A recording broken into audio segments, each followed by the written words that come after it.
અમે આવી ગયા છીએ મારા સસરાના ઘરે, એટલે કે અમારા ઘરે અઠવાડિયું થઈ ગયું અમારે. બટ અનફોર્ચ્યુનેટલી મને શું કહેવાય, વિડીયો બનાવવાનો ભૂલાઈ જ જાય છે અને ટાઈમ નથી રહેતો ક્યારેક ક્યારેક. પણ અહીંયા તો એને એટલી મજા આવે છે ને, નાના ઘરે જ મજા આવતી હતી અને અહીંયા તો બધાને ભાઈ જાવે જાય છે અને બધાને યારે સેટ થઈ ગયું. ખાલી એક ટક આવ્યા ને એ દિવસે અડધા દિવસ સુધી થોડુંક રોવાઈ જતું હતું ને એવું થતું હતું, પણ પછી સેટિંગ આવી ગયું હતું બરાબર એકદમ. અને પછી શું કહેવાય, મારા ભાઈ આજે આવ્યો હતો, તો મારા દિયરનો દીકરો એ આજે આવ્યા હતા મારા દેરાણીની, એના અહીંયા થોડુંક નજીકમાં ક્યાંક ફંક્શન હશે ને અટેન્ડ કરવાનું, તો અહીંયા આવ્યા હતા મળવા માટે. તો બે એવા રમે આગળ વિડીયો ક્લિપ મૂકીશ. અને બેનને એટલી મજા આવે છે, મમ્મી નીચે શેરીમાં લઈને ગયા છે, તો એવી મજા કરે છે ન્યાય તે. એટલે એને ઓવરઓલ અહીંયા બધી ગમે ત્યાં જાય એને વાંધો નથી આવતો એમ. ખાવા પીવાનું હવે મંડી છે ધીમે ધીમે, ખાવાનું નાટક થાય ને બધું ભેગું એમ. એટલે ઇન્ડિયાના દિવસો છે એ બધા કેપ્ચર કરીએ ધીમે ધીમે. અડધો ટાઈમ તો જતો રહ્યો છે ઇન્ડિયામાં રહેવાનો, અડધો ટાઈમ બાકી છે હવે. અને પપ્પાને હવે બહુ યાદ આવે છે વેદાની, કે હવે મારે આવતું રહેવું છે, મને બહુ યાદ આવે છે વેદાની ને એવું થાય છે. અને પછી રોકાઈ જાય કે નહીં દિવાળી સેલિબ્રેટ કરવી છે, તો હવે મેં કીધું અડધો ટાઈમ તો જતો રહ્યો છે, અડધો ટાઈમ એ પાછો જતો રહેશે હવે એમ. હવે તો અમારે તો, અમને તો જો કે યાદ નથી આવતી જર્મનીની, અમને અહીંયા બહુ જ મજા આવે છે ફેમિલીને આરે એકદમ. કે આ ટાઈમ જાય છે ને 3 મહિના કેમ ગયા ને ખબર જ ન પડી એમ. એટલે અમને એ નથી યાદ આવતી, પણ ત્યાં જ સિદ્ધાર્થ એકલા છે એટલે એને વધારે યાદ આવતી હોય. પણ રોજ દિવસમાં 4 થી 5 વાર કોલ થાય, એટલે એટલું બધું બી એને એવું ન લાગે, એને કાંઈ મોમેન્ટ મિસ ન થઈ જાય. અને પ્લસ અમે અહીંયા વિડીયો કેપ્ચર કરતી રહેતી હોય, મેં પ્રોમિસ કર્યું છે કે હું રેગ્યુલર વ્લોગ્સ નાખીશ, એટલે એને કાંઈ મિસ ન થાય એમ. ફોનમાં તો જોતા જ હોય, પણ આમ ટીવીમાં જોવે એ અલગ ફીલ હોય. એટલે બટકું ભર લે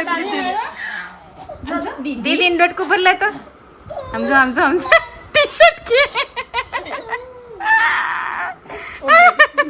મમ્મી એને થોડી ખબર હોય.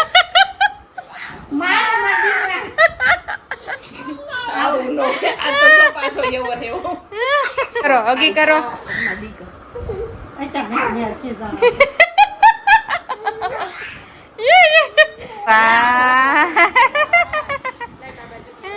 ઉભા રહ્યો વિડીયો લઉં છું. અરે વાહ કાઉબા અહીંયા જો, અહીં જો.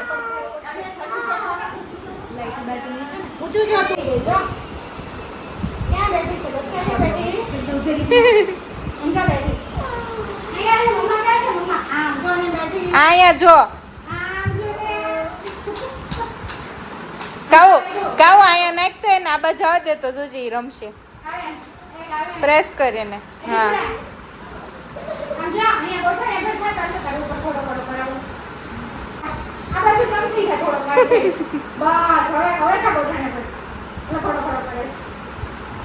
થોડો કોરો આય બસ.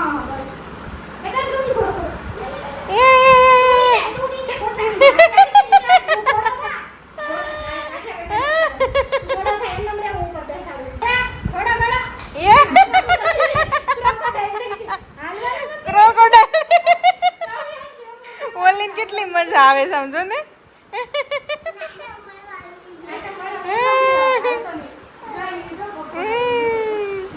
દાદા કેમ દેખાતા નથી, લઈને ગયા તો વેદાને પણ. હા આવ્યો અવાજ. આવ્યા જો બેન જાય છે દાદા અરે ગેટ આંટો મારવા. ટાટા વેદો ટાટા.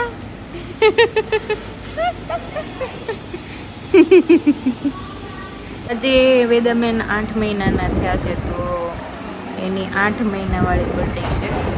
તો થોડા ઘણા ફોટોસ પાડશું, થોડાક બેનને થોડુંક ખવડાવી લઈએ. બપોરનો ટાઈમ છે તો સૂઈને ઉઠ્યા, અત્યારે વાગ્યા કેટલા વાગ્યા 4:15 થયા છે.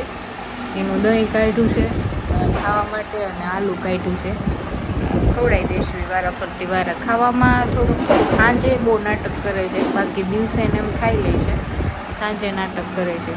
વેઇટ થોડુંક ઓછું છે અને હાઇટ એ થોડીક ઓછી છે. દવાખાને બતાવવા ગઈ હતી ને તો ડૉક્ટરે એવું કીધું કે વેઇટ અને હાઇટ ઓછી છે તો હવે તમે બરાબર ખવડાવો. પણ ખવડાવી જ છીએ મેડમ, ખાવા જોઈએ ને. અલગ સ્ટ્રેસ, અલગ ઉંમરે અલગ સ્ટ્રેસ થાય માને બધા, એવું છે. દાદાને પાસેથી પછી મારા પાસે આવું નહોતું કા, નીચે લેવા ગઈ ને તો પછી બા પાસે રમવા ગયા, ગટાવા પાસે, હે ને? હા, બહુ ગમે છે હવે રખડવું તો કા. તો દુખે છે ને તો મમ્મી તેલ નાખી દે છે. ખબર ને આજ કેમ માથું ચડ્યું છે. બપોર સૂતી નહોતી કેમ, કોણ જાણે, ઊંઘ જ નહોતી આવતી. હા, એ તો ઊંઘ ગઈ હતી, એક તરત હોઈ ગઈ હતી. ઊંઘ કેટલી આવી હતી પણ. નીચે ગયા છે રમવા બાની હારે. રે છે મમ્મી.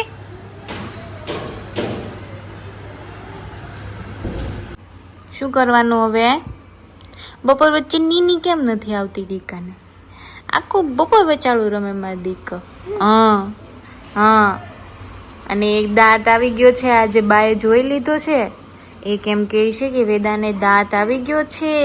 હા, સાલિયાથી ખવડાવતા હતા ને તો સાલિયાને હારે આમ કટર કરતી હતી એટલે બાને લાગ્યું કે દાંત આવ્યો હશે તો બાએ ચેક કર્યું. મમ્મા ના ચેક કરી શકે, એવું કે મમ્મા ચેક કરે ને તો વધારે પેન થાય બેબીને, એટલે પછી મમ્મા તો નથી કરતી ચેક, એટલે બાએ કરી દીધો. હા, હાલો હવે ટાટા જવાનું છે. બાનો ફોન આવ્યો તો કે વેદા ઉઠી ગઈ. મેં કીધું વેદા તો રમે જ છે.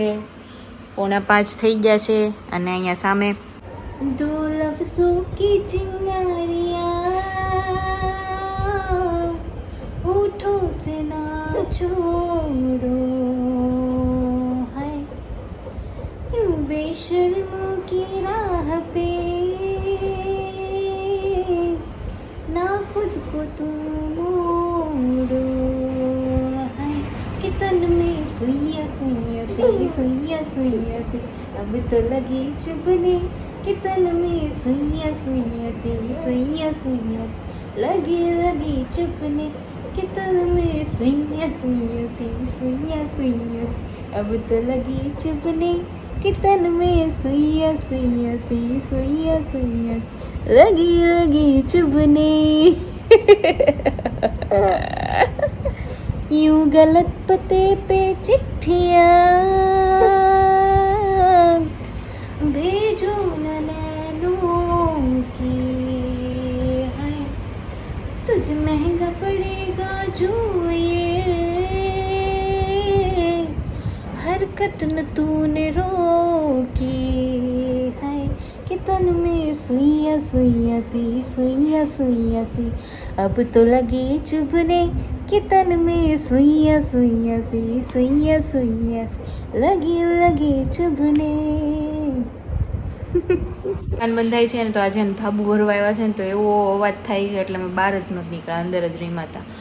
તો નીચેથી મારા સાસુનો ફોન આવ્યો કે મારા મોટા સસરા છે ને એની ઘરે જઈ આવીએ એમ. આજે અહીંયા અવાજ છે ને તો થોડાક બહાર જઈએ ને તો અહીં એટલો અવાજ ઓછો એમ. અને અમારે જવાનું હતું તો જવાય જાય. હા જવાનું છે આપણે, હો જાય હાલ. તો અને આ બેન રમે છે ને તો જઈ આવીએ ફટાફટ, પછી પાછો આવીને સુવાનો ટાઈમ થઈ જશે, પાવર નેપ લેવાનો, તો પછી રહેશે નહીં બેન, એટલે જઈ આવીએ ફટાફટ. નીચે જઈએ આપણે, હે ને? હા, ટાટા જવાનો ને? ટાટા જવાનું હે? પપ્પાને ફોન કર્યો તો પણ પપ્પા ઉપાડતા નથી, બિઝી હશે, ઓફિસમાં હોય એટલે ક્યારેક ઉપાડે ક્યારેક ન ઉપાડે, એટલે ટ્રાય કર્યો તો પણ પપ્પા કાંઈ ઉપાડતા નથી. નકર વાત કરાવી લે. સારું હાલો હવે જઈએ આપણે, હે ને? કાનો દીકરો રેડી થઈ ગયા. ચીકી વેદો,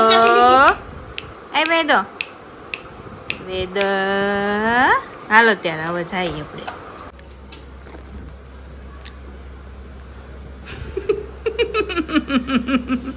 પપ્પાના સ્પેશિયલ ભજીયા બને આજે.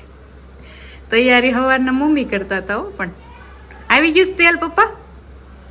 હે એ થોડુંક ચેક કરી જો ને, ઓલું ટાબડું નાખીને એટલે ખબર પડી જાય. એનાથી ટીપ પાડજો હતું. આવી ગયું છે? હા, પપ્પાને આવડે ભજીયા બનાવતા. કા પપ્પા હા પછી ઓલા પ્રોગ્રામ ને એવું હોય તો એ પપ્પાને બોલાવે કા મસ્તીના ભજીયા. તો એ આખા મરચાના બને છે અહીંયા જો. પછી આવે છે ને પપ્પાને 0.5 માં જ લીધું છે. પછી સિદ્ધાર્થ વિડીયો જોહે ને એટલે એને એમ થાય ઓ આ બધા જલસા કરે છે. 4 વાગ્યાના મમ્મી તૈયારી કરતા હતા કેમ કે અમારા ઘરમાં ભજીયા બધાને બહુ ભાવે. ઓહો અહીંયા જો આ શું છે મમ્મી ગોટાનું છે ના કુંભણિયા અને આ કંઈક અજમાના પાંદડા નીચે ઉગાડેલા છે ને તો ઈ તોડ્યા હતા એનાથી ટેસ્ટ બહુ મસ્ત આવે એવું મમ્મી કહેતા હતા.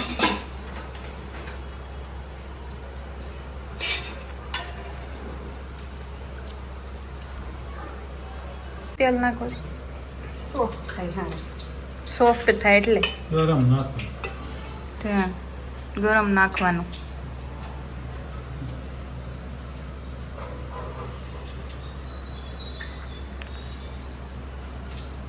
વાહ ભાઈ વાહ. પ્રવીણ બાપા આવી ગયા ઠીક નીચે છે મારી બેન ઉઠા લેવું છું. અહીંયા વેદા સૂતી છે અહીં હિંચકો જરાક નાખવો પડે ઉઠવા આવે ને ત્યારે બેનને. આઈ ચીકી એદા કેવું એને સમજો ચલાવે આગળ છે